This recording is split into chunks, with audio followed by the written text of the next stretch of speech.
Donc bonjour à toutes et à tous et merci pour votre intérêt pour cet appel à projet. Nous allons donc commencer ce webinaire d'information et d'échange en français sur l'appel à projet climat, environnement et santé 2023 du Belmont Forum. Je vais commencer par me présenter. Donc je suis Johan Muller, je suis chargé de projets scientifiques à l'Agence nationale de la recherche, donc l'ANR. Et je travaille notamment sur toutes les activités du Belmont Forum auxquelles l'ANR participe.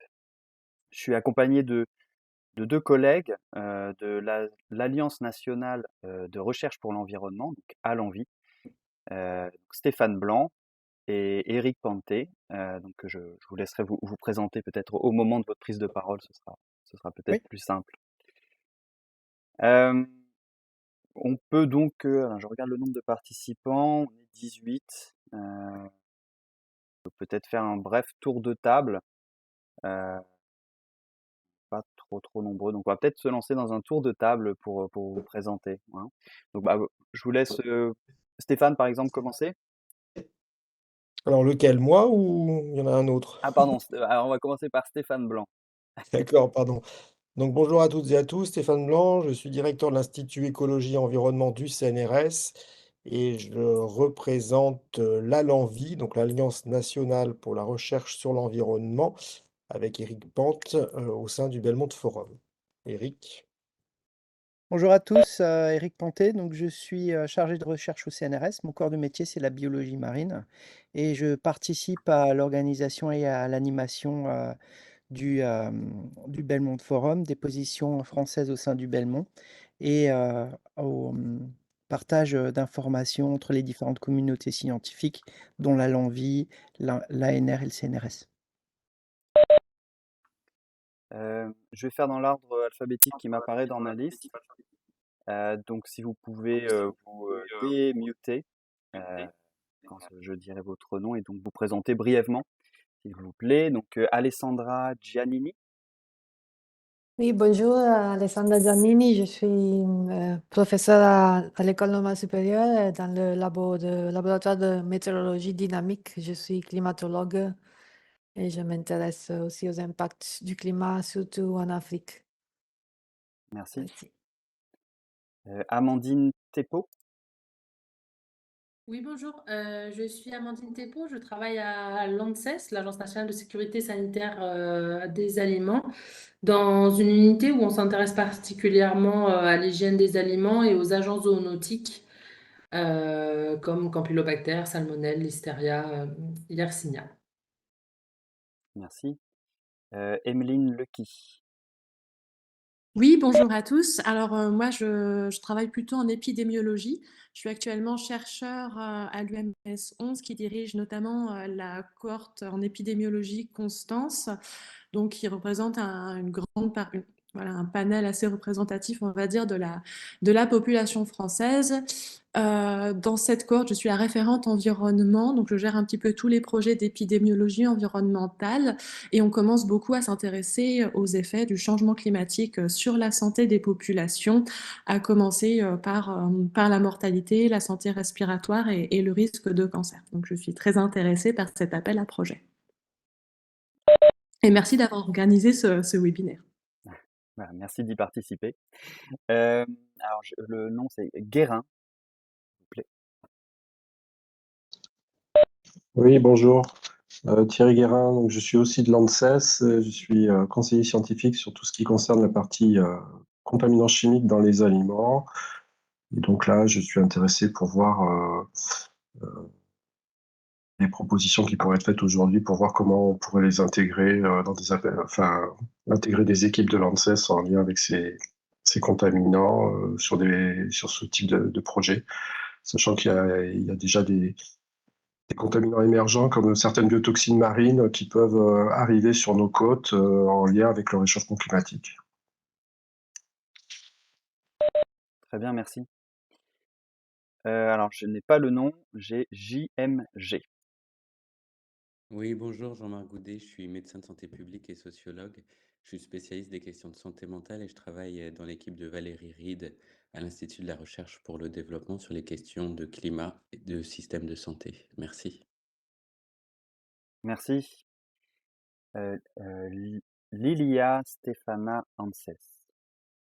Oui, bonjour. Je travaille également à l'ANSES. Je travaille à la direction des affaires européennes et internationales.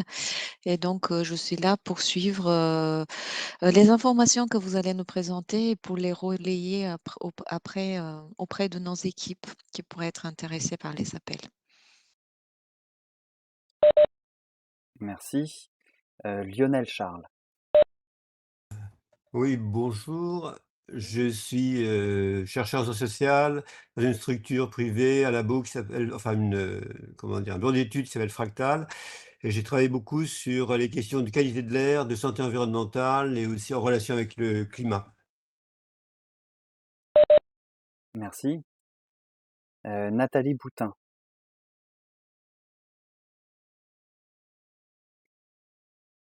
Alors, Madame Boutin, peut-être il faut vous mettre le micro.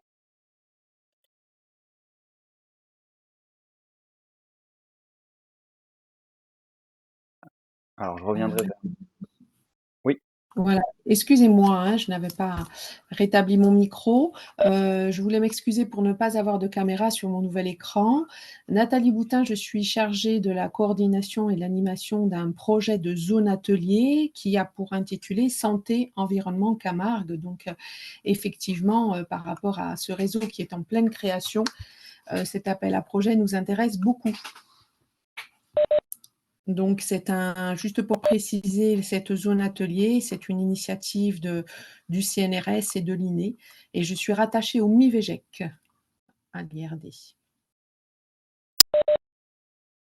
très bien. Merci. Nicolas Auger. Bonjour, je travaille au CEA à la direction de la recherche fondamentale en tant que chargé d'affaires européennes, plus particulièrement sur les sujets climat, environnement, énergie. Merci. Odeline, Billan.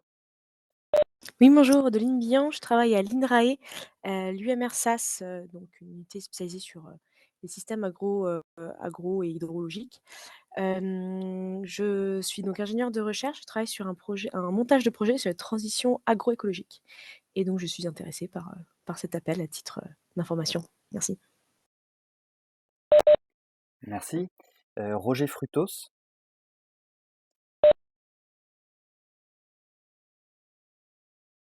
Pardon, bonjour, je n'avais pas ouvert mon micro.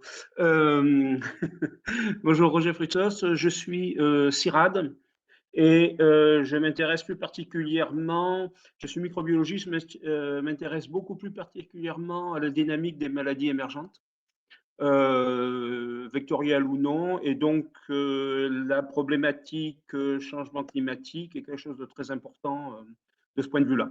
Voilà. Merci. Merci. Sébastien Gadal. Oui, bonjour, Sébastien Gadal. Je suis professeur de géographie à Aix-Marseille Université. Je suis rattaché à l'UMR Espace et je travaille donc plus particulièrement sur les questions donc en Arctique ou alors en Europe du Nord, mais pas seulement. Sur les questions, en fait, c'est de l'adaptation donc au changement climatique et puis c'est aux impacts socio-environnementaux qui incluent donc les questions de santé. Très bien, merci. Vanina. Oui, bonjour, Vanina Gardier. Je suis chargée de recherche à l'IRD. Je suis affectée à IS Paris, actuellement basée en Thaïlande. Et je travaille je suis plutôt microbiologie et épidémiologie, éco-épidémiologie des maladies infectieuses, en particulier des bactéries environnementales, donc qui sont affectées par les changements climatiques. Et plus récemment, je m'intéresse aussi aux potentiels effets des contamination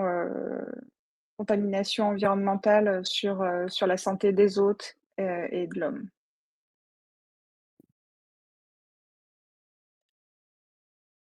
Très bien. Eh ben, merci à tous pour ces présentations qui nous permettent effectivement de voir un peu mieux tous les différents thèmes de recherche et même géographiques euh, qui peuvent être d'intérêt pour vous. Donc pour ce webinaire, nous allons d'abord, par la voix de Stéphane Blanc, présenter ce qu'est le Belmont Forum, hein, son outil principal d'action, que sont les Collaborative Research Actions, ou CRA.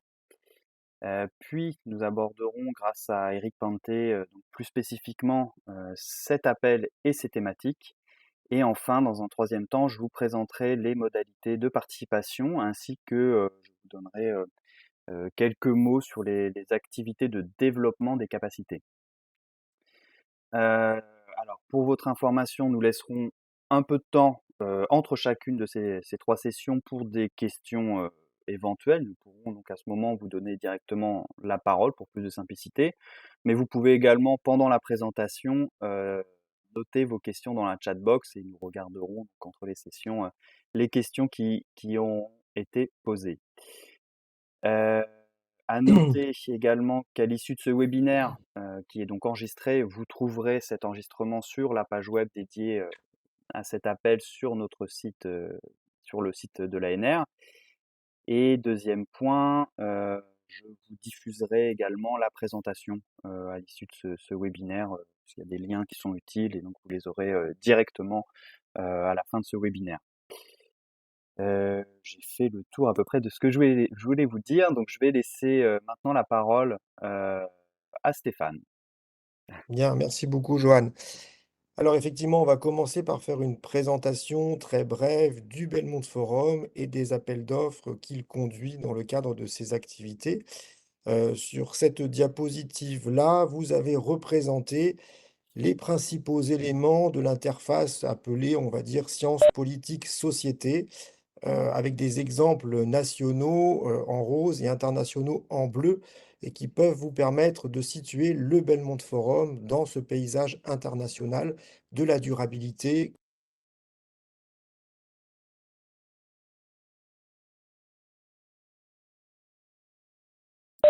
Ah, Stéphane, ton son est coupé. Ah, ça va, vous m'entendez là? Là, on est bon, ouais. Ah, pardon. Donc je reprends.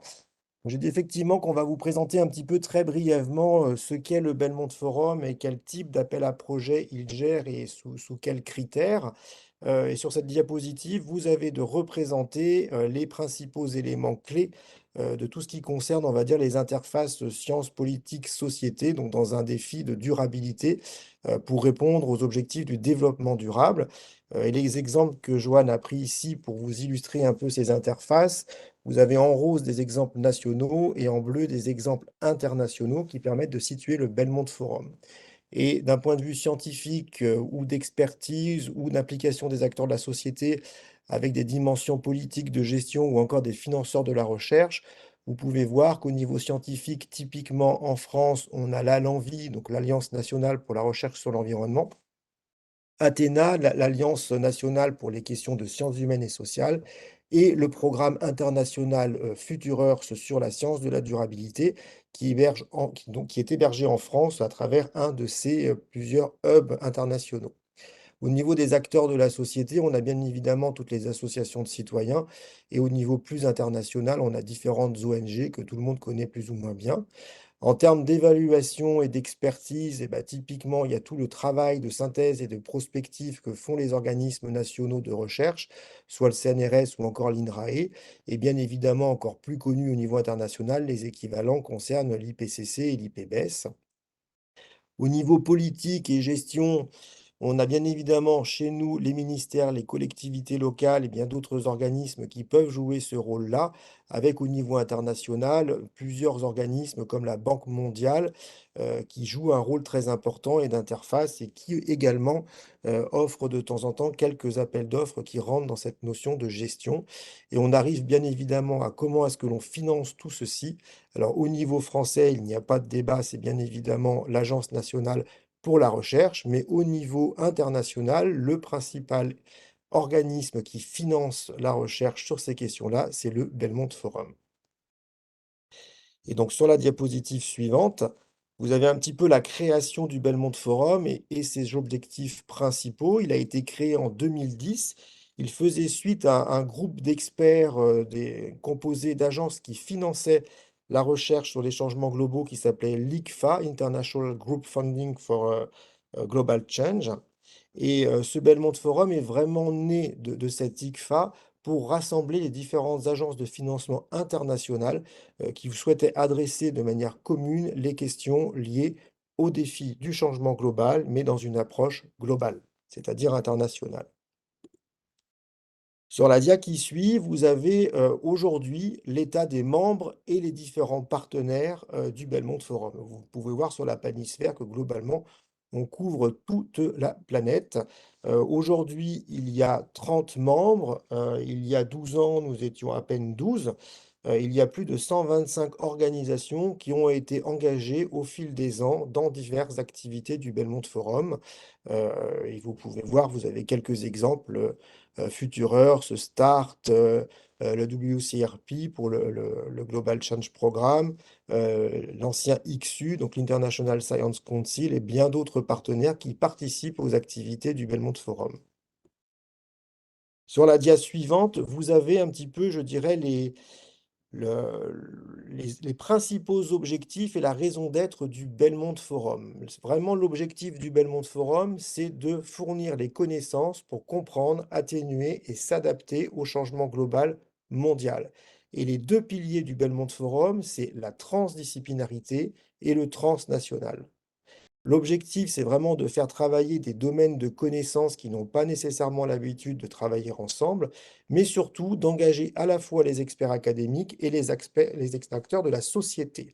Donc on est vraiment dans une démarche de co-construction de la question scientifique pour venir en appui à l'aide à la décision, et c'est cette définition-là que l'on rentre dans la transdisciplinarité selon la définition du Belmont Forum. Bien évidemment, sur ces questions-là, on est obligé de prendre en compte l'hypercomplexité ou les wicked problems en anglais pour soutenir les différentes approches qui tournent autour des systèmes complexes. Et bien évidemment, l'objectif, je vous le disais, c'est la réutilisation des connaissances pour venir en appui des politiques publiques. Donc voilà, maintenant on va parler plus précisément des modes d'action du Belmont Forum. Les modes d'action du Belmont Forum, ce sont des appels à projets qui s'appellent des Collaborative Research Action, des CRA ou des CRA, qui sont un petit peu les mêmes types d'appels d'offres que l'on retrouve à l'ANR sous le thème de l'appel d'offres générique typiquement. Sur la dia suivante, il y a eu un document qui a été rédigé par l'ensemble des membres du Belmont Forum, un document que vous pouvez retrouver sur Internet qui s'appelle le Belmont Challenge et qui vise à préciser un petit peu quelles sont les attentes des appels à projets financés par le Belmont Forum. Donc, bien évidemment, on s'intéresse au changement global, mondial. La mission principale, c'est d'accélérer la production de la recherche sur l'environnement et bien évidemment de supprimer toutes les barrières à la durabilité, donc dans une démarche de transdisciplinarité. Et bien évidemment, l'objectif dans une démarche internationale, c'est d'aligner à la fois les priorités nationales de différents pays pour rentrer dans une démarche vraiment globale. Et l'objectif de ces CRA, c'est vraiment de relever des défis qui sont sociétalement pertinents avec une approche dite transdisciplinaire. C'est vraiment la base de l'ensemble des actions qui sont soutenues par le Belmont Forum. Alors, ici, vous avez un petit peu, ça peut paraître complexe, mais c'est relativement simple, c'est le cycle de vie des appels d'offres du Belmont Forum. Chaque appel d'offres doit nécessairement comprendre une composante recherche académique et une composante sociétale. Bien évidemment, le plus important et le plus difficile dans ces projets, c'est de mettre en place une communauté de pratiques transdisciplinaires. Tout projet qui n'impliquera pas des porteurs d'enjeux et qui ne sera pas dans cette dimension transdisciplinaire ne sera de facto pas éligible au Belmont Forum. Les appels d'offres du Belmont Forum prennent un petit peu de temps à se monter, c'est ce que vous avez de représenté sur la ligne calendaire. Vous pouvez voir qu'il faut à peu près 6 mois à 1 an pour discuter d'un nouveau type d'appel d'offres et vraiment d'avoir l'adhésion des différents membres du Belmont Forum autour d'une question scientifique. Ensuite, vous avez une période de 6 mois à 1 an sur laquelle il y a vraiment une précision et un travail important pour définir le champ d'application du texte de l'appel à projet, avec ce que l'on appelle des scoping workshops, qui peuvent impliquer également les communautés scientifiques pour définir vraiment de façon à la fois bottom-up et top-down quelles sont les priorités à mettre en place. Ensuite, il y a une période de 3 à 6 mois où vraiment on s'assure que l'ensemble des membres du Belmont Forum sont d'accord et bien alignés sur le texte de l'appel d'offres. Et ensuite, l'appel à projet est lancé et ces projets peuvent être financés sur une période de 3 à 4 ans. Donc aujourd'hui, on est à peu près à plus de 10 ans, à bien plus de 10 ans de fonctionnement du Belmont Forum. Il y a eu plus de 19 appels d'offres qui ont été lancés, 150 agences de financement qui ont été impliquées plus ou moins directement. Et puis bien évidemment, sur les approches qui sont considérées, c'est bien évidemment l'actuel, les questions futures avec tout ce qui est on va dire, scénarisation, mais également aussi des questions de rétro-observation. Et parmi les appels d'offres qui ont été d'ores et déjà financés, il y en a eu pas mal, mais on peut vous donner par exemple la sécurité de l'eau douce, les voies de la durabilité. En cours, nous avons bien évidemment climat, environnement, santé qui nous regroupe aujourd'hui, mais un autre qui concerne les migrations et les mobilités. Et il y en a quelques-uns qui sont dans les tiroirs, je dirais, qui vont être bientôt discutés. Un sur l'Amazonie et les forêts tropicales, et puis un autre un peu plus complexe sur les questions de la paix environnementale. Voilà, donc aujourd'hui, de 2012 alors à 2021, on n'est pas totalement aujourd'hui, on est à peu près à 19 appels d'offres qui ont été lancés, 17 qui ont appliqué la France et un travail de prospective depuis 2012. Le montant cumulé depuis 2012, on est tout de même à 172 millions d'euros, pour 18 millions d'euros mis sur la table par l'ANR pour les équipes françaises. Et puis, il y a 2000 partenaires financés provenant d'environ 70 pays. Et au niveau des équipes françaises, on est à plus de 312 chercheurs, tout organisme et établissement de recherche confondus, qui ont été financés. Voilà. Et donc là, la parole est à Eric. Donc, si vous avez des questions, déjà, là, n'hésitez pas.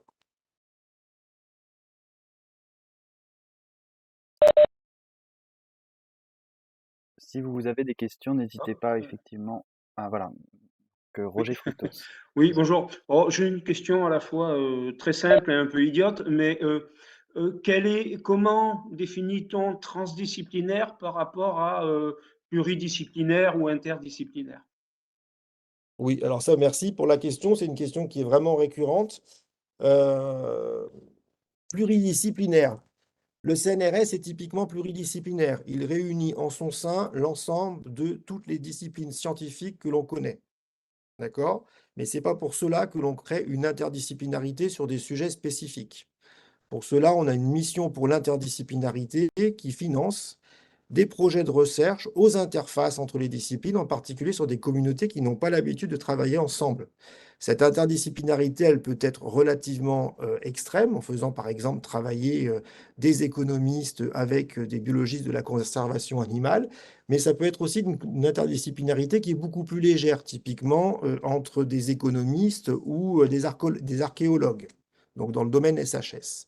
Quand on rajoute la notion de transdisciplinarité, il y a la notion d'implication de porteurs d'enjeux, ce qu'on appelle des stakeholders ou des tiers veilleurs, donc des parties prenantes de la société, qui vont venir vraiment s'impliquer dans l'orientation de la question scientifique. Ils ne vont pas nécessairement s'impliquer dans la recherche, parce que chacun son métier.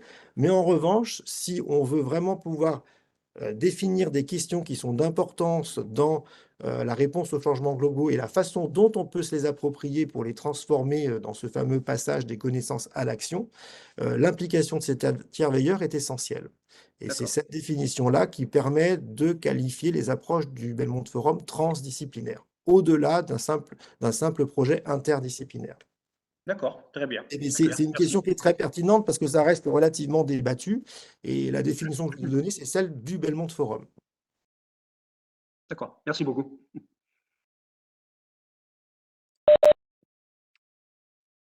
Alors, je ne vois pas de questions dans la chatbox.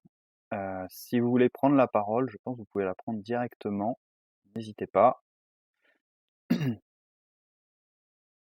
Et s'il n'y a pas de questions, je n'en vois pas. En tout cas, bien écoutez, je vais laisser la parole à Eric pour Oui, la suite. ok. Donc on peut démarrer. Alors, votre CRA climat, santé et environnement, pour 2023 va s'articuler autour de 3 piliers, qui sont l'environnement, la santé et le climat et leurs interactions. Et donc on va voir, 3 exemples d'interactions entre climat et santé sur la diapo suivante. On a par exemple, sur cette interaction, changement climatique santé, les îlots de chaleur urbains, heu, où on a des températures en hausse qui augmentent les admissions à l'hôpital et les maladies rénales. Heu, un autre exemple, CO2 et nutrition. Le CO2 élevé réduit la nutrition des plantes et menace la nutrition mondiale. Et enfin, sécheresse et vecteurs. La sécheresse augmente le risque de maladie à la transmission vectorielle. Alors, on va voir ensuite sur la diapo suivante que ces interactions environnement, climat, santé peuvent être directes et ou indirectes et peuvent bien sûr s'additionner et c'est l'intégrale de ces interactions qu'on vise à étudier. Donc interaction, directe, on va avoir les canicules, sécheresse, élévation du niveau de la mer, incendie de forêt et cetera et indirect, aéroallergènes, maladies infectieuses, migration, rendement des cultures et économie et l'intégrale donc va avoir des effets majeurs sur la santé tels que les maladies non transmissibles, la santé mentale, l'alimentation et la transmission vectorielle. Alors, l'objectif, sur la diapo suivante, les objectifs, de ce CRA, hem, être d'améliorer, heu, les, la compréhension qu'on a les interactions entre climat, environnement et trajectoire de santé, afin de protéger et promouvoir la santé écologique, planétaire et humaine face aux défis climatiques. Et donc, il faut croiser les connaissances, intégrer les connaissances issues de la santé humaine, de la médecine vétérinaire, des sciences environnementales et sociales, heu et des communautés autochtones et parties prenantes pour, arriver à des connaissances, des, preuves scientifiques et outils efficaces pour soutenir l'élaboration de politiques et la prise de décisions à long terme. Voilà. Alors, on va donc promouvoir, mobiliser et établir un programme de financement inclusif et transdisciplinaire soutenant diverses communautés, comme par exemple les, heu, les LLMIC qui sont les Low and Lower Middle Income, Countries. On va également, améliorer les approches au niveau des systèmes, se concentrant sur les communautés sous-représentées, différentes communautés socio-économiques, culturelles ou de genre et enfin, encourager une communauté de pratiques collaboratives pour le climat, l'environnement et la santé. Diapo suivante. Alors, le CRA va s'articuler autour de 3 grands thèmes. Les informations sur les nouvelles connaissances scientifiques, heu que vous allez, récolter doivent permettre de prendre des décisions informées et de mieux gérer le risque pour les socio-écosystèmes. C'est-à-dire, heu, qu'on va, travailler sur la science de la décision, du comportement environnemental et sa mise en œuvre, sur la sécurité alimentaire, environnementale et écologique et sur les risques climatiques pour les écosystèmes et populations. Ce sont les thèmes A, B et C, de cet appel à projets. Donc tous les, tous vos projets doivent impérativement, hem, prendre en compte ce thème A, sur la science de la décision, du comportement environnemental et sa mise en œuvre et soit intégrer le thème B, soit intégrer le thème C à ce premier thème A. Diapo suivante. Donc on va voir, plus en détail, ces 3 thèmes. Donc, le thème A doit, donc impérativement apparaître dans votre projet et être couplé soit au thème B et C qu'on va voir plus tard. Donc voyons d'abord ce thème A. L'idée est le développement d'une base de connaissances pour surmonter les obstacles à l'adaptation, comprendre cette adaptation au niveau individuel ou de la population aux menaces liées au climat, par exemple, via la migration. Les stratégies d'intervention biomédicale, comportementale et sanitaire qui peuvent aider à renforcer la résilience individuelle et communautaire et la mise en place de bases de données, de systèmes d'alerte précoce, de projets de développement de personnel fournissant des solutions pour réduire les coûts d'adaptation, réduire les décès prématurés, inclure les groupes sous-représentés comme les LLMIC que j'ai évoqués précédemment, améliorer la communauté de pratique de la communauté locale au gouvernement. Donc voyons ensuite ces thèmes B et C qui peuvent s'adosser à ce thème central A. Le thème B est la sécurité alimentaire, environnementale et biologique. L'idée est de protéger la santé humaine et écologique, la sécurité biologique, euh, notamment contre les risques liés aux maladies d'origine alimentaire, hydriques et vectorielles sensibles au climat, les problèmes de santé mentale, y compris l'anxiété et le stress, les personnes vivant avec un handicap ou régions avec plus de barrières socio-économiques. Les stratégies au niveau du système pour atténuer ou s'adapter à la sécurité alimentaire, environnementale et biologique afin de protéger la santé de la population peuvent être intégrées à ce thème. Et enfin, le thème C s'articule autour des risques climatiques pour les écosystèmes et les populations, comme par exemple les feux de forêt, l'exposition chronique à la chaleur, urbaine ou rurale, la migration de la faune, des insectes, interface entre animaux domestiques et humains. Et donc, on va mettre en place des stratégies au niveau du système pour évaluer les politiques, programmes et plans de mise en œuvre actuels. Et enfin, comprendre les implications sanitaires du changement climatique pour améliorer la santé humaine et, animale. Diapo suivante. Voilà. S'il y a des questions, n'hésitez pas.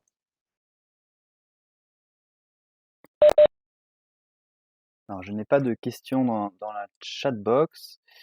Une nouvelle fois, on n'est pas très très nombreux. Si vous souhaitez prendre la parole, n'hésitez Oui, pas. bonjour. Bonjour. J'avais juste une question par rapport à votre présentation, merci beaucoup. C'est, vous évoquez pas forcément le terme une seule santé, mais vous évoquez bien finalement les composantes des écosystèmes, santé animale, santé humaine. Donc je voulais avoir votre avis et votre retour sur ça. Merci. Oui, alors le concept d'une seule santé s'intègre bien dans ce CRA, en effet, même si le terme n'est pas utilisé tel quel.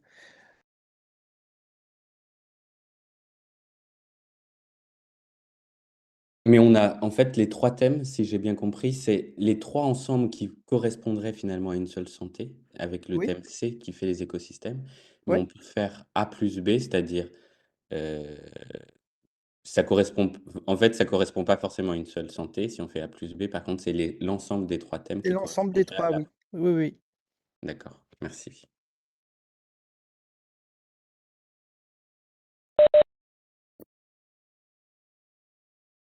Merci. Une autre question peut-être?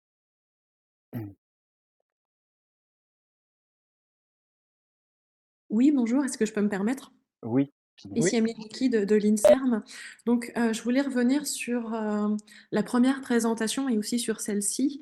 Dans la première présentation a été dit qu'il fallait absolument engager une dimension sociale au projet. S'agissait-il des tiers veilleurs dont Monsieur Panté a parlé ici, ou s'agissait-il du questionnement scientifique?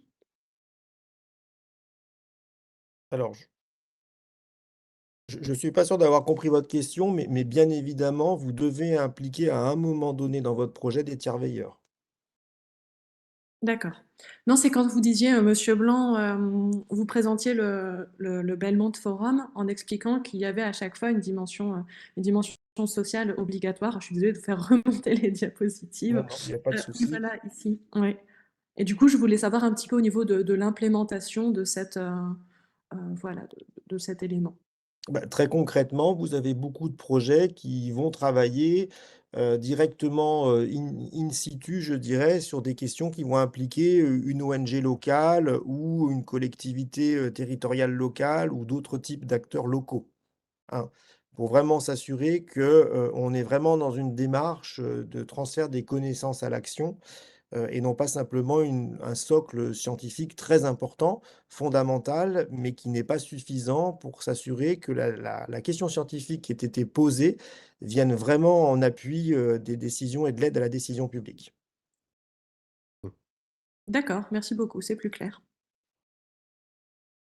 Oui, j'aurais une question éventuellement. Vous n'avez pas du tout évoqué les problèmes justement de qualité de l'air, de pollution atmosphérique en relation avec le climat.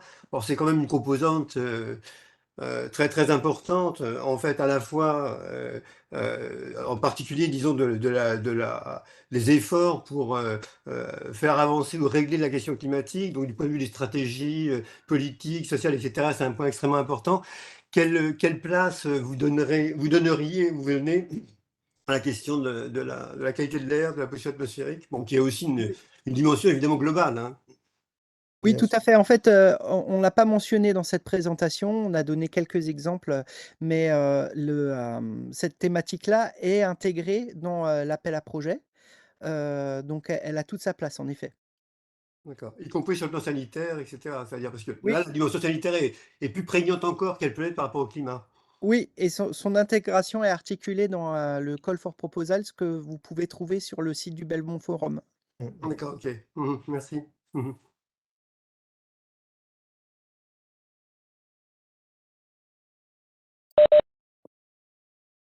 Très bien, merci pour ces questions. Alors, je ne vois pas de main levée ou de questions dans la chat box.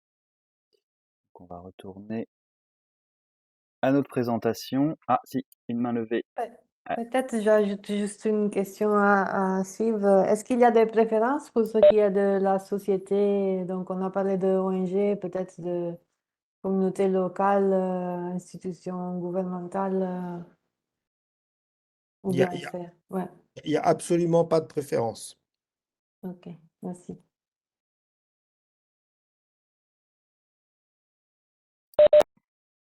Très bien. Et ben non, pas d'autres questions, donc je vais enchaîner. De toute manière, si des questions vous reviennent, n'hésitez pas une nouvelle fois à les poster dans la chat box, ou alors il y aura dernière session de questions-réponses à la fin, donc vous pourrez également avoir une nouvelle chance de poser vos questions si elles vous reviennent à l'esprit.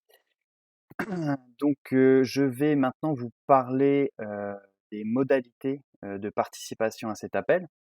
Grosso modo, ce qu'il est important de savoir pour soumettre votre projet à cet appel.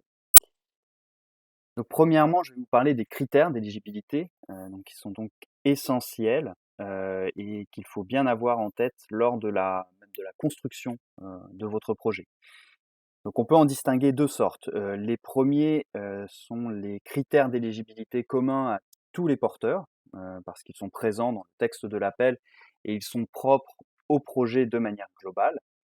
Donc, il faut notamment que les projets soient internationaux et impliquent au moins 3 partenaires de 3 pays différents, qui sollicitent donc le financement de 3 organismes de financement participant à l'appel et donc éligibles à ce financement. Donc, on a vraiment cette règle des 3 qui est importante pour être éligible.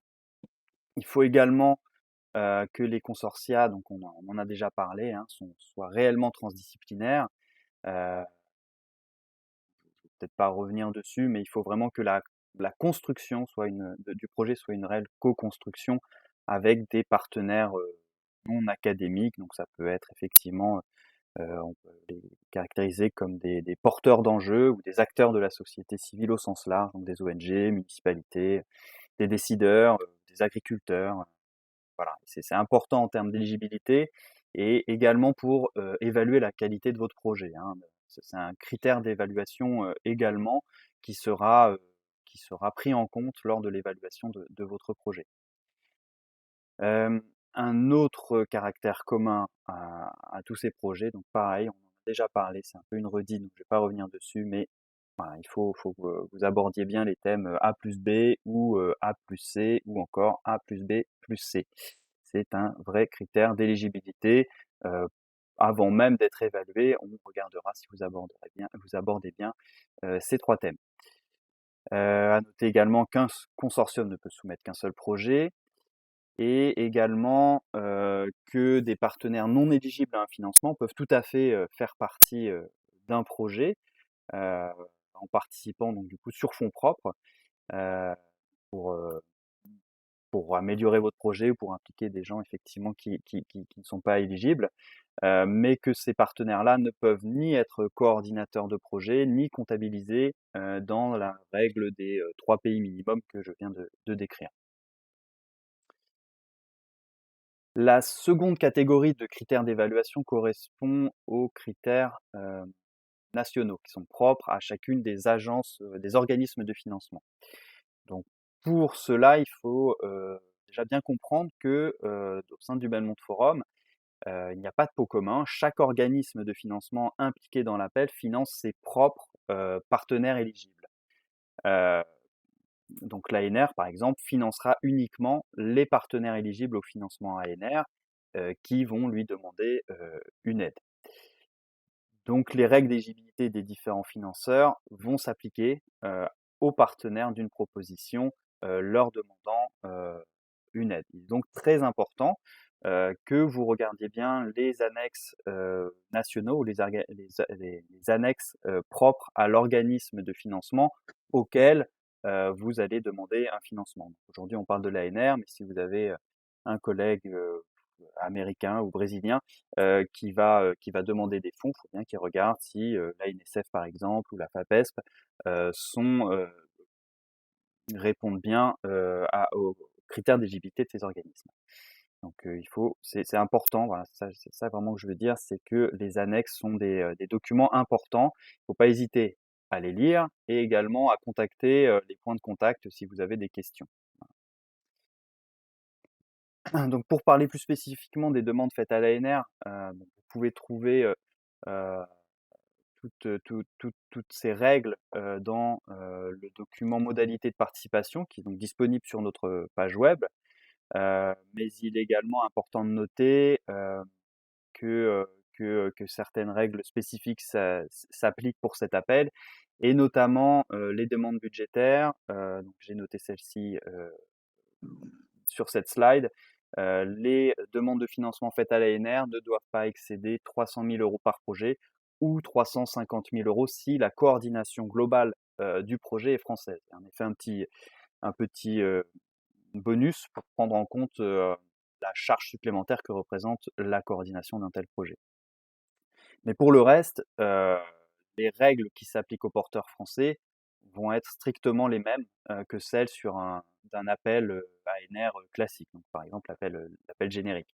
Je vous recommande de vous référer également au règlement financier de l'ANR où sont détaillées toutes nos règles de financement comme le taux de financement si vous êtes de statut privé ou de statut public, les frais d'environnement, etc.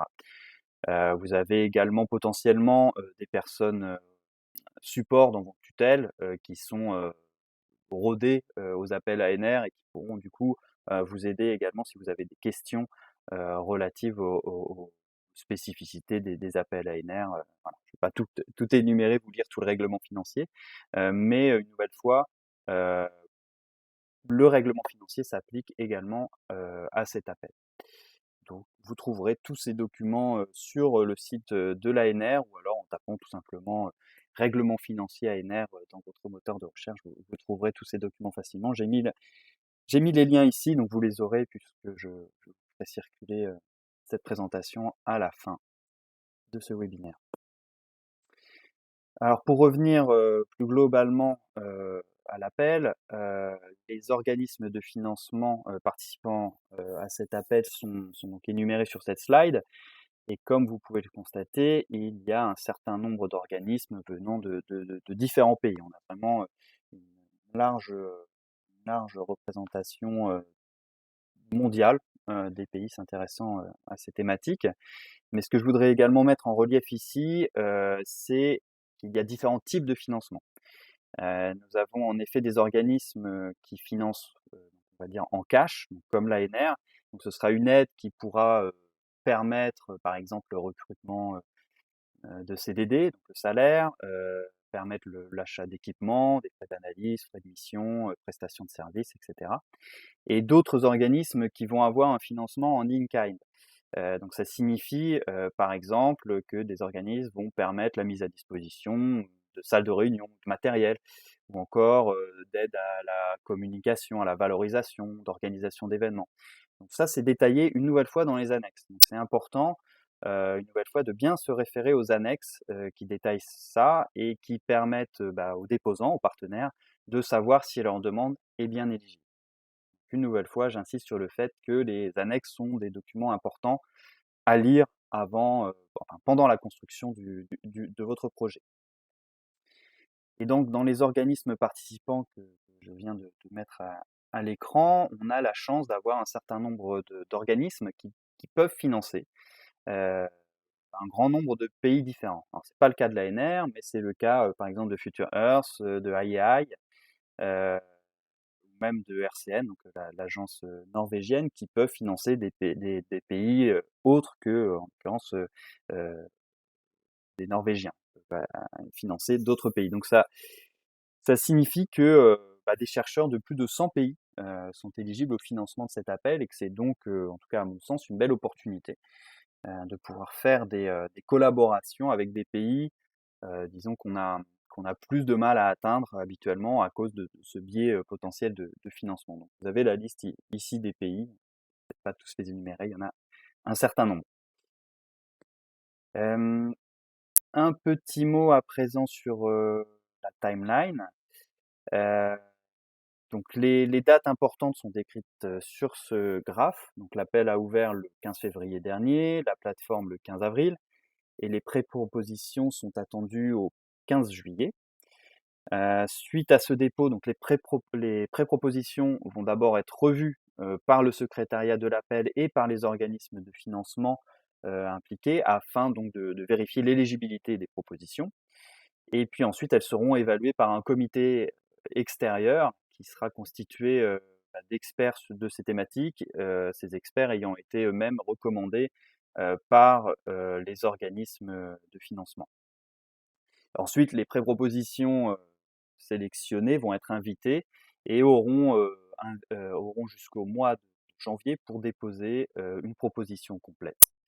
Et enfin, les projets sélectionnés verront leur début au mois de juin 2024.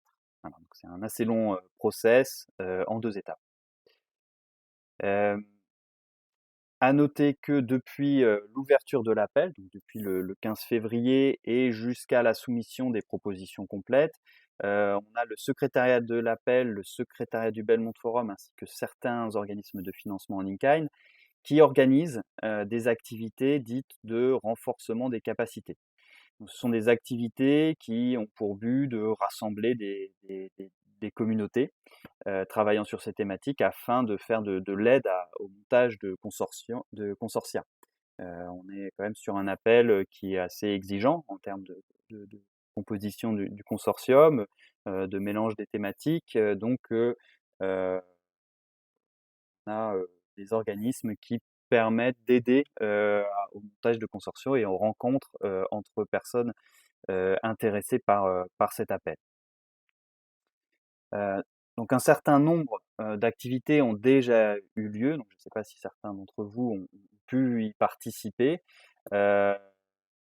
J'ai simplement mis sur cette diapo les événements à venir. Donc il y en a un certain nombre, je pense qu'il y en aura encore d'autres après.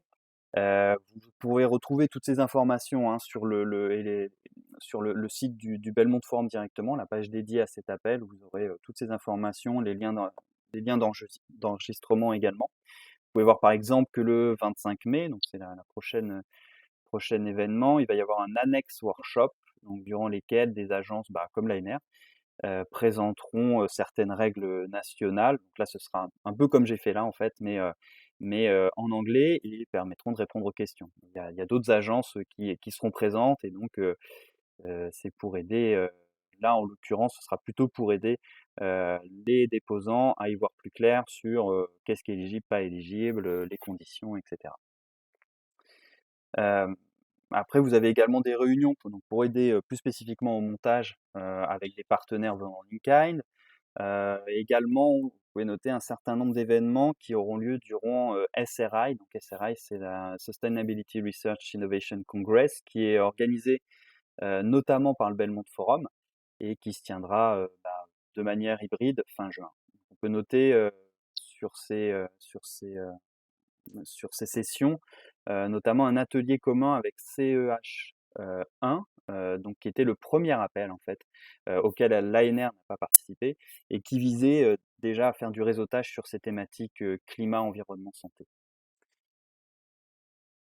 Hem, donc concernant à proprement parler la soumission des pré-propositions, donc là c'est un peu plus technique, vous avez des documents Word, disponibles sur le site, du Belmont Forum. Donc j'ai mis l'adresse ici, hein, mais pareil vous trouverez facilement, en allant sur le site du Belmont Forum. Donc des documents qui permettront, la rédaction, de vos projets à proprement parler. Et à travers ces, documents Word, heu, les échanges d'informations seront facilités, avec vos partenaires. Donc vous avez donc une trame avec, donc à gauche, le formulaire d'enregistrement ici qui est appelé comme ça. Vous avez donc une trame avec les cases qui correspondent à ce qui est demandé dans une pré-proposition, ainsi qu'un guide, qui vous indiquera comment, les remplir. Vous pouvez également contacter le secrétariat d'appel et les points de contact nationaux qui sont là également, pour vous aider, pour d'éventuelles questions, relatives à la soumission de votre projet.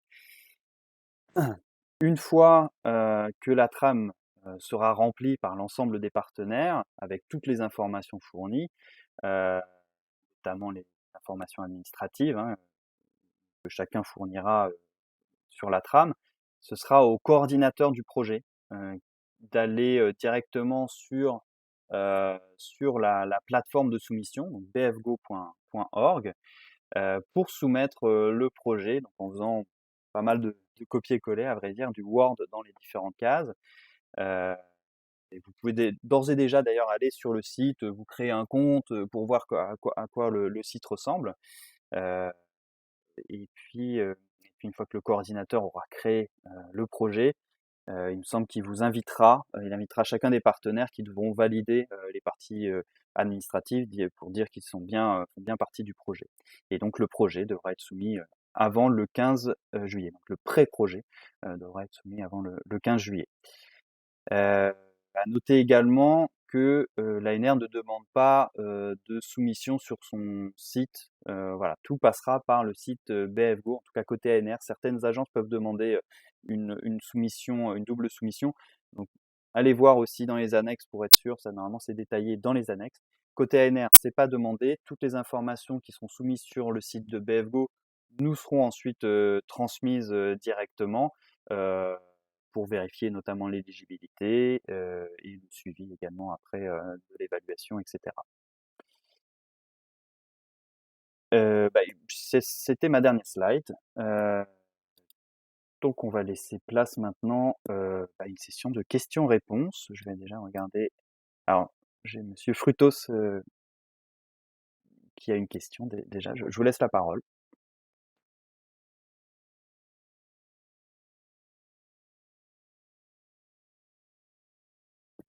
Alors monsieur Frutos, il faut vous, démuter je pense.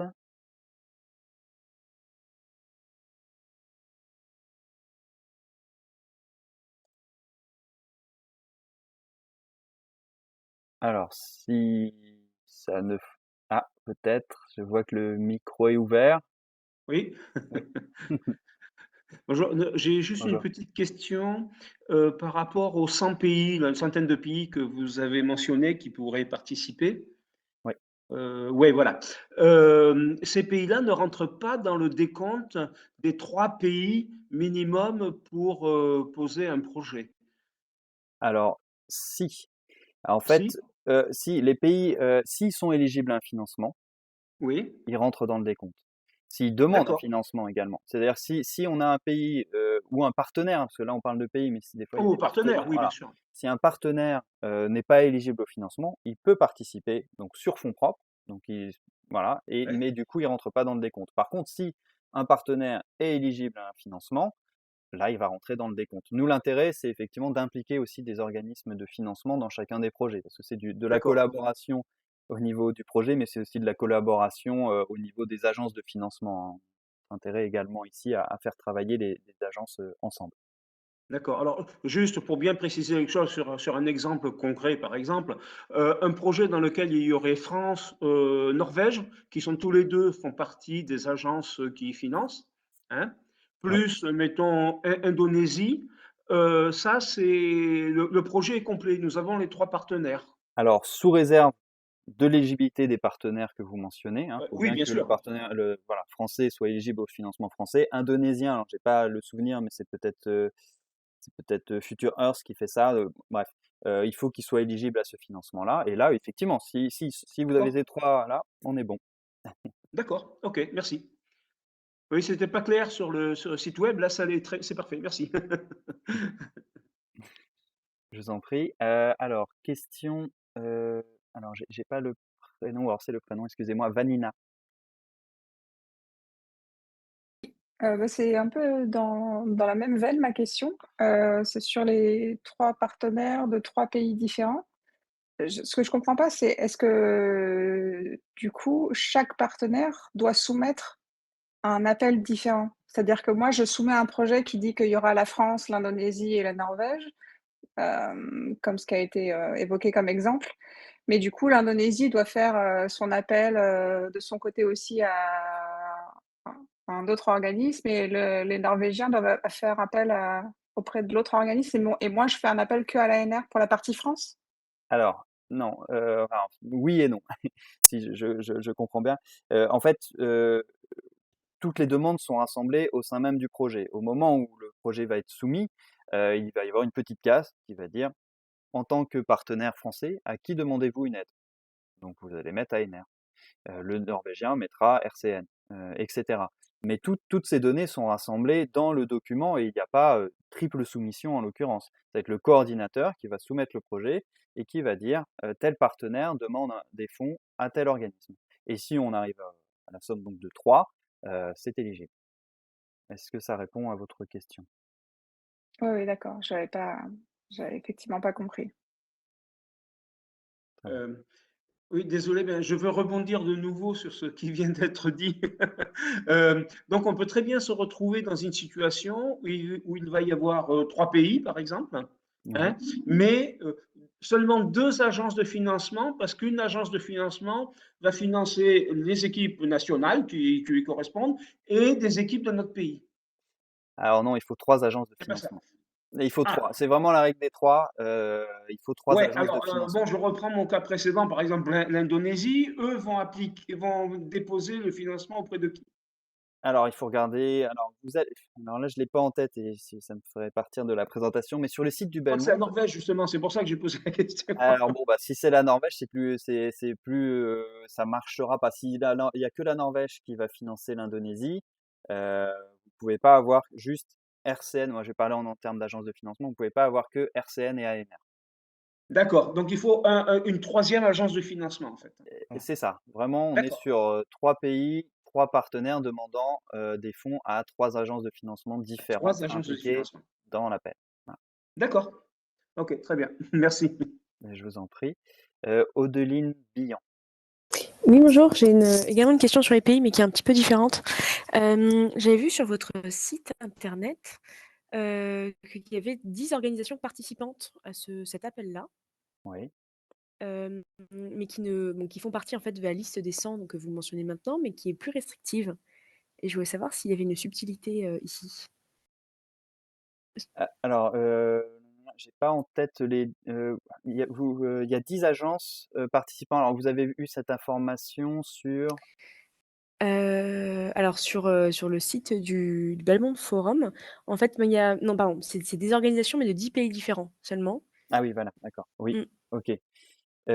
Oui, c'est tout à fait possible parce que là, bon, sur cette slide, on voit justement les agences qui participent. On a quand même un certain nombre qui viennent des États-Unis. On en a déjà Oui. 5, même 6, parce que j'ai pas vu la NSF. Ah si, la NSF, donc ça fait 5 déjà, il y en a 5 américaines. Enfin, oui, j'ai pas fait le compte, je vous avoue, mais c'est tout à fait possible, effectivement, qu'il y ait que 10 pays. Maintenant, on a aussi des agences internationales. D'accord. Donc, par exemple, l'Inter-American Institute, qui est comment dire, un réseau, un partenariat d'agences de financement américaines, donc, notamment pour l'Amérique latine, par exemple. Alors, une nouvelle fois, je ne me prononce pas, il faut regarder dans les annexes, mais qui permettrait d'avoir des collègues chiliens ou boliviens dans votre projet. Donc, voilà, c'est ce qui permet en fait d'avoir une multitude de pays éligibles au financement. Mais en termes de nombre de pays euh, représentés au sein des agences de financement, effectivement, on est peut-être à 10. J'avoue, j'ai pas fait le D'accord, OK. OK, je comprends mieux. Merci beaucoup. C'est ça, en fait, il y a un découpage USA, Americas et il y a aussi une catégorie financement à l'échelle globale. Mais grosso modo, c'est ça, ouais. Merci beaucoup. Alors, une question de Sébastien Gadal. Oui, bonjour à tous. C'est dans la même veine. Moi, j'ai beaucoup de mal à comprendre quels sont les liens. Bon, c'est qu'on reprend pour l'exemple, hein, il est donc sur l'Indonésie. Ils peuvent être financés par les Norvégiens. C'est pas l'agence norvégienne. Donc, ça veut dire que les Norvégiens doivent participer ou est-ce que c'est juste une agence de financement? Quels sont les rapports entre l'agence de financement c'est d'un pays et puis c'est les pays qui sont associés. Et j'arrive pas à comprendre le lien qu'il y a. Est-ce qu'ils financent en propre ou est-ce qu'il faudrait donc intégrer donc des collègues norvégiens dans cet appel d'offres? Alors là, on arrive vraiment dans des conditions spécifiques à l'agence norvégienne. Vous Ou alors avoue, d'autres. ou alors d'autres, voilà, mais alors là, c'est vraiment dans les annexes que c'est détaillé. Je sais que le RCN finance plutôt en cash, mais une nouvelle fois, il faudrait re-regarder parce que je ne peux pas être affirmatif là-dessus, j'ai pas leur annexe en tête. Euh, maintenant, ils peuvent financer des pays effectivement autres que norvégiens et probablement du coup l'Indonésie. Il faut se référer à l'annexe pour savoir quelles sont les conditions. Est-ce que effectivement un chercheur norvégien doit être associé à la proposition pour que le chercheur indonésien soit éligible? Ça, c'est des choses, c'est vraiment un règlement propre, alors, en l'occurrence à RCN. Donc, je ne peux pas vraiment me prononcer dessus. Voilà, faut vraiment se référer aux annexes nationales. Et au règlement financier des agences concernées, quoi. Ouais. D'accord. Parce que quand on dit qu'il y a 100 pays, bon, certes, mais en fait, si elles passent par un nombre d'agences, Ça dépendra du montage de consortia en fait. Ça dépendra vraiment du montage que vous voulez faire, du nombre de partenaires, de quel type de partenaires. Voilà. Ils sont éligibles, mais c'est sous condition, forcément. d'accord. Ok, merci à vous. Je vous en prie.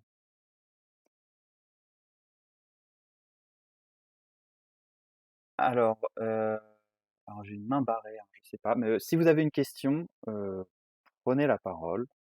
Le micro est à vous encore quelques instants. Oui, bonjour. J'avais une question pour pour les partenaires, pour les agences qui financent en cash. Est-ce que le montant est le même que celui indiqué pour l'ANR pour les autres pays, c'est-à-dire 300, ou est-ce qu'il y a une variation? Et j'avais juste une question aussi pour le Japon. Je ne le vois pas dans les pays, dans les 100 pays listés. J'ai pas lu précisément les annexes. Je voulais juste savoir si vous aviez l'information pour le Japon, si c'était, je crois pas qu'il y ait d'agence ou de Alors, qui serait éligible. sur votre première question, pardon, les montants, les fourchettes budgétaires énoncées sont propres à l'ANR. C'est vraiment un règlement spécifique à l'ANR. C'est nous qui avons décidé, par rapport à notre budget global, que l'ANR pourra mettre sur cet appel et le nombre de projets qu'on souhaiterait voir financés. Voilà, c'est un calcul de ce type-là qui a été fait et donc qui nous permet de mettre un plafond à 300 ou 350 000 euros. Les budgets des autres agences sont différents, les calculs sont différents. La plupart ont mis un plafond. En tout cas, c'est quelque chose qui est recommandé par le Belmont Forum de mettre des plafonds, hein. On n'est pas juste un projet financé au final et avoir de pas trop gros déséquilibres au sein même d'un projet entre les différents partenaires. Mais cette fourchette budgétaire est propre à l'ANR, pour répondre à votre question.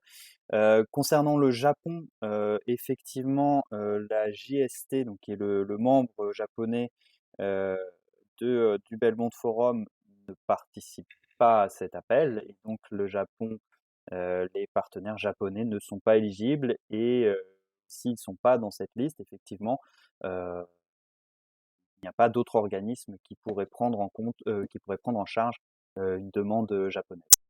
Donc une nouvelle fois, c'est à vérifier, mais s'ils sont pas dans cette liste, normalement, ils sont pas éligibles. Ok, Ils merci peuvent beaucoup. venir en in-kind, ils peuvent venir, sur fonds propres, pardon. À fond propre, d'accord, merci. Alors je pense que, alors Sébastien Gadal, je ne sais pas si c'est une main qui est restée levée ou si vous avez une autre question. Non, c'est que non, enfin, Ok. j'ai pas de question. Et alors Vanina, pareil, est-ce que vous avez une nouvelle question? Moi, c'était sur parce que apparemment la Thaïlande, qui est un de mes partenaires, est pas éligible non plus. Je voulais savoir si on pouvait l'inclure en partenaire qui apporterait son propre budget, mais utiliser, parce que ça se fait avec l'ANR, je sais plus comment ça s'appelle, où on paye une espèce de sous-traitance pour des. Alors, Est-ce qu'on. ça peut être effectivement fait. Une nouvelle fois, il faut regarder les conditions d'éligibilité. Si c'est par rapport par exemple, à des fonds ANR, et prendre en sous-traitance un partenaire thaïlandais, il y a des conditions. Il y a des conditions, forcément. Maintenant, par exemple, là, si on prend un règlement ANR, un partenaire d'un projet ne peut pas être également sous-traitant. Donc, si vous l'affichez en tant que partenaire, si vous voulez le prendre en sous-traitance, ça risque de poser problème à un moment donné. Voilà, ça dépend aussi de ce que vous appelez sous-traitance, si c'est des frais de mission, enfin voilà, là on est sur du spécifique aussi. Mais pour répondre une nouvelle fois à votre première question, votre partenaire thaïlandais peut faire partie du projet en venant sur fonds propres ou alors en ayant un montage financier particulier. Ok, merci. Si vous avez une question, si vous voulez être plus précise et que je prenne plus de temps pour répondre à ces questions, n'hésitez pas à m'envoyer un mail, hein, vous avez mon contact. J'ai d'ailleurs mis, je suis sorti. J'ai d'ailleurs mis, hop, je ne sais plus si vous voyez encore mon écran. Est-ce que vous voyez la présentation?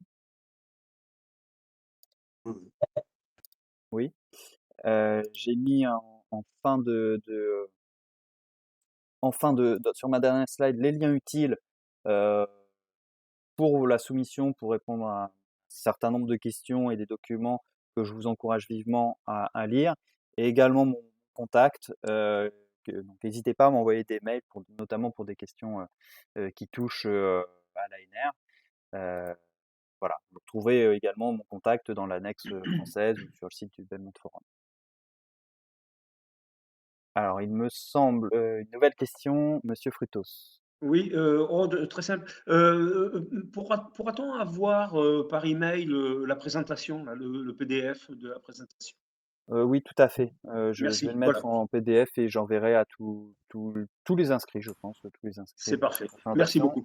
Et une nouvelle fois, la présentation a été enregistrée, si ça a marché, Ah ben très bien, d'accord. et je la mettrai, je demanderai à notre service de la mettre sur le site de l'ANR, sur la page web dédiée à cet appel. C'est parfait. Merci beaucoup. Je vous en prie. Alors Madame Boutin. Oui, bonjour. Une dernière question qui vaut plus peut-être remarque. J'ai bien compris qu'il devait y avoir 3 pays impliqués. Est-ce qu'au sein de ces pays, il faut que chacun amène une partie de stakeholders de la société civile, ou est-ce qu'un seul partenaire de la société civile suffit dans le consortium? Non, un seul suffit. Après, une fois que le projet sera créé, soumis ou autre, il constituera vraiment globalité, hein. On ne va pas évaluer chaque partie séparément. On aura une évaluation globale du projet et du coup, un seul stakeholder suffit par projet. Alors, j'en profite, s'il vous plaît, pour une remarque par rapport aux thématiques et en particulier la santé mentale. Au sein de la future zone atelier santé-environnement Camargue, on a 4 thèmes: les pathogènes zoonotiques circulants émergents, l'antibiorésistance, l'écotoxicologie et la santé mentale en lien avec l'environnement et en particulier avec le changement climatique. Dans les réunions que nous avons eues avec en particulier les sciences sociales et la question d'embarquer la société civile sur ces questionnements, l'aspect, on va dire, problématique santé mentale, si vous voulez, avec des thématiques de problématiques plutôt que de solutions, avait été évoqué peut-être comme un frein. Voyez, donc les présenter, effectivement, on sait qu'il s'agit des weak tissues, c'est-à-dire vraiment des questions difficiles. Mais la question d'embarquer systématiquement la santé mentale sous ses aspects pathogènes, ses aspects problématiques, pouvait être un frein plutôt que de l'évoquer comme santé mentale avec l'environnement sous les aspects bénéfiques, voyez, ou en termes de solutions. Voilà. C'était juste une remarque.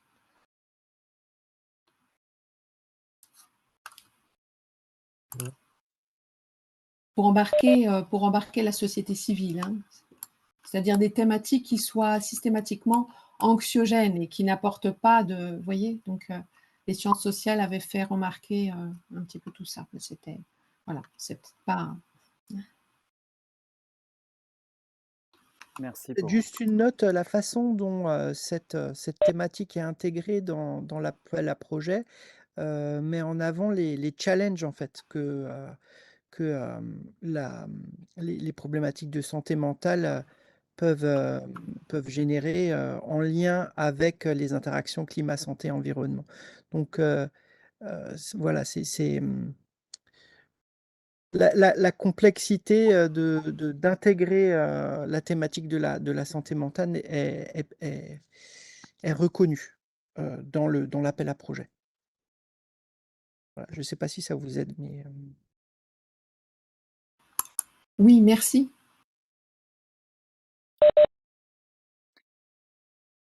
Merci. Alors je ne vois pas de nouvelles questions ni dans le chat, ni de main levée. Ah si. Alors monsieur Charles.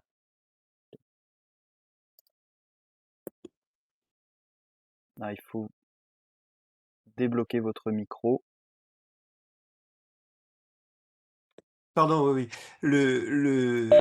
Une question sur la dimension interculturelle, les appréhensions différenciées ou différentes suivant justement les différents pays ou les différentes traditions culturelles, etc. Bon, environment, etc., ça n'a pas du tout la même signification, ça couvre pas les mêmes choses, par exemple, etc. Est-ce que ce sont des thématiques qui seraient éligibles?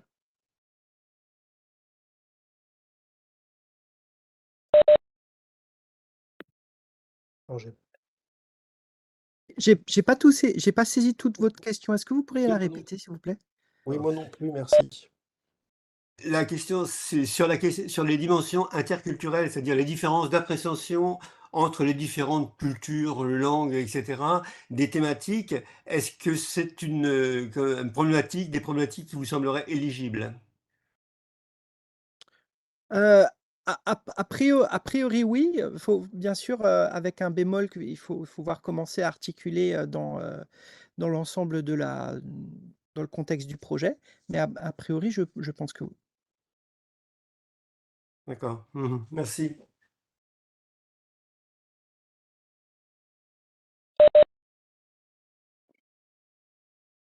Alors, pas d'autres questions dans le chat. Pas de main levée. Donc, on va pouvoir conclure. Est-ce que Stéphane, Eric, vous voulez rajouter quelque chose? Peut-être Non, juste une... Oh, pardon, Stéphane. vas-y.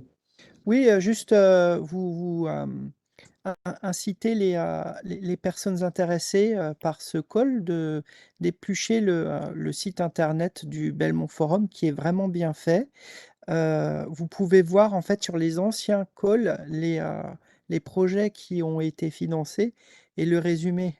Donc vous pouvez voir comment le call a été adressé, quoi. Voilà, ça peut être intéressant. Et ça vous permet aussi de voir les types de consortia qui ont été montés. Donc, avec les différents degrés d'implication de tiers veilleurs. Voilà. Et peut-être aussi un autre conseil, c'est qu'on a quand même une implication au niveau national qui est très forte de la part de nos chercheurs dans le Belmont Forum, hein. On a eu la participation sur une bonne proportion des calls qui ont été lancés sur le Belmont. Donc ça veut dire qu'on a une communauté de soutien qui est potentiellement forte.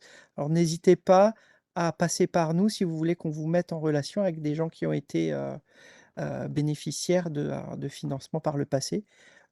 Si vous souhaitez avoir des conseils plus précis, quoi.